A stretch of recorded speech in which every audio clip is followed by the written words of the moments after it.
Guys, welcome back to the PinchE channel. I am your host, the PinchE, and today we're going to be talking about my top 5 reasons why you should play My Hero Academia. Let's get to it.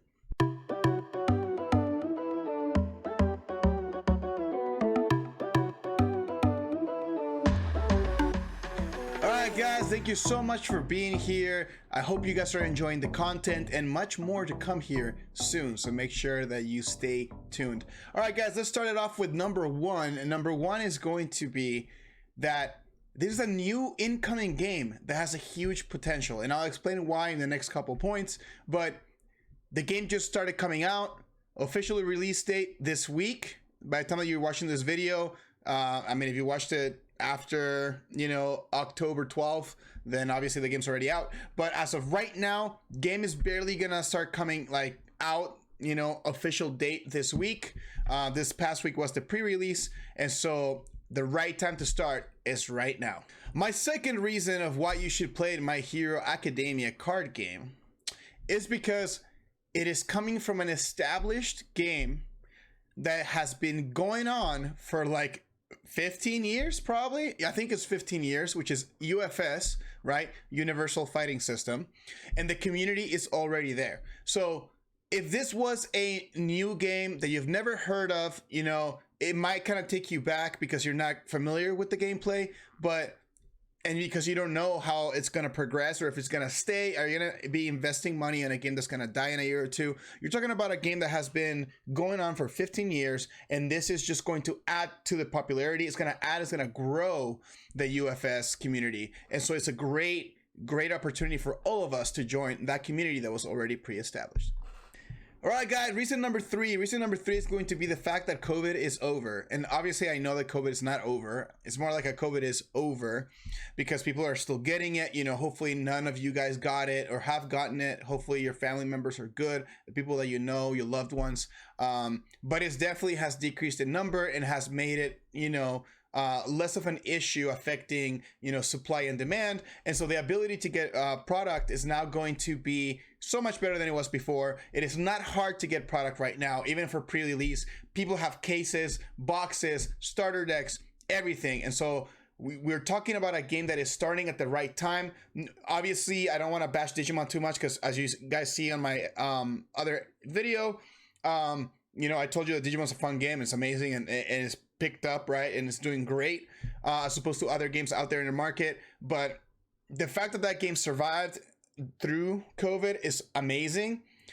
Prices were crazy. And so then now, you know, here for us with My Hero, product is there. We don't have to freak out. Supply and demand are right in the sweet spot. And so you don't have to worry about lacking cards, or what we're going to talk about next in point number 4. Point number 4, guys, point number 4, obviously linking to point number 3, like I previously stated, because the supply and demand are pretty much on that sweet spot, the price of the cards are reasonable and it's only going to get better as we move on forward. So let me explain. You know, obviously there was a hype about the game, you know, collectors are going crazy, prices were insane for about like a day, maybe. Now the prices are, honestly, compared to other games, pretty reasonable. You're talking about, you know, the extra, like ultra rares, right, being like the most expensive cards included with the secrets, but the secrets are not really that expensive anymore. They're probably like $60, which in my opinion, you know, compared, coming from Dragon Ball, that's a really good price. And then looking at the ultra rare, same thing, they're about $15-$20, and I think that's more than fair. It doesn't cost you more than maybe $100 to make a deck, which I think is pretty reasonable for a card game, because again, we talk about, you know, compared to other games like Magic or Yu-Gi-Oh, where prices might be a little bit higher, maybe Pokemon. And so definitely sweet spot, reasonable, and the price of cards is only going to get better because we have product, people just haven't opened it yet. The moment that we start getting more circulation with the cards after the official release, then the prices are gonna go down and it'll establish really nicely. So that is my reason for why you should play number 4. Number 5, guys, number 5. Let's talk about 3 things. I wanna combine 3 things into number 5 because I didn't wanna make it you know, 7 points because that would have been weird. So we're just gonna make it 5 and put all of this together. We have the art, the playability, and how good is it for collection. So we're gonna hit all those three big boys. The first one, art, is gonna be, guys, the cards actually look super clean.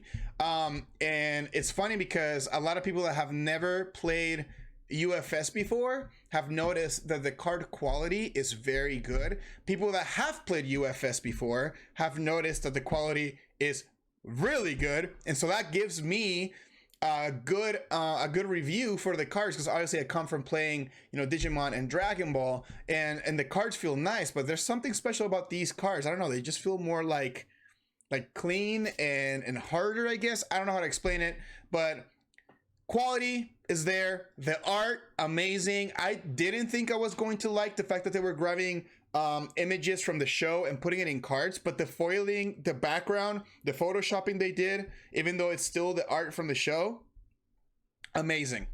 Playability, okay? Game is super fun. I understand the game just came out. People are probably like, dude, you haven't played it enough. But if you're coming into a game is as complicated as UFS, which, by the way, make sure that you watch my how to play video that's coming here soon. The fact that the game is hard and I was still hooked immediately tells you something, because usually when things are hard, you might not be too interested in playing a game that is already like hard to begin with, but it flows nicely. It's fun to play, and the deck seems fairly balanced. Obviously the game works kind of like Dragon Ball, where your character card or your leader card is the basis of your entire deck, and all of the like characters seem super fun to play with, and they all do different things, and it seems like each one of them has an advantage against others but disadvantages against others, and so it seems very, very good, very balanced, right? So I like that about that second point for playability. And then for collectors, my third point of point number 5, you're talking about My Hero, okay? One of the most popular animes that is not even over, okay? I've talked about this before with my friends. This anime is going to probably be on for another 8 to 10 years. And so this might be one of those things that become like Dragon Ball or like Pokemon, where, like, you know, you have different generations of people growing up watching the show and having that love for the show. And so then it becomes more marketable. And if it's more marketable and people like it, then it's more likely to be collected, right? And so for you guys that don't like to spend money on things that are not going to hold value, especially now with the first edition coming out, I think this is a great time for you guys as well. Guys, thank you so much for watching my top 5 reasons why you should be playing, or you should take a look at least, to the My Hero Academia card game. Yeah, guys, I mean, we're gonna be including more videos here on the channel. We'll be doing the how to play here very soon, followed by maybe some decks that have been structured, so maybe you guys can get an idea on how to build a deck. And yeah, guys, hopefully you guys are enjoying the content, and we'll see you in the next one. Peace.